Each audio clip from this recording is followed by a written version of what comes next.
In today's video, I'm going to teach you how to build an app with Google AI Studio. We'll start by going to Google AI Studio in your browser. If you're coming from a search page, open the official Google AI Studio results so you land on the main site. Once you're there, click Start Building to open the app creation workspace. After the workspace loads, head to the Settings area. This is where you'll configure the foundation of your project before generating anything. One of the most important choices here is your model. Choose a model that fits the kind of app you want to create, since this will affect how the AI responds and helps build your project. Next, choose a framework. If you're building a modern web app, select React or Next.js. Those are both strong options for browser-based applications and give you a flexible starting point for interactive interfaces. If your goal is mobile development, choose the option to build an Android app instead.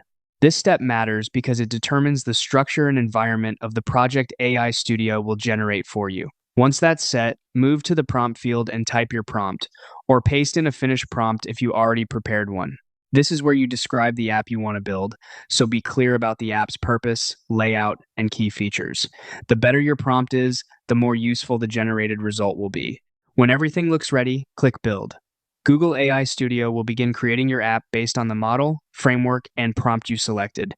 Give it a little time to process. After the app is finished, review what was generated carefully. Look through the result, check whether it matches your idea, and make any edits needed to finalize your app. That's the full workflow for getting started with app creation in Google AI Studio.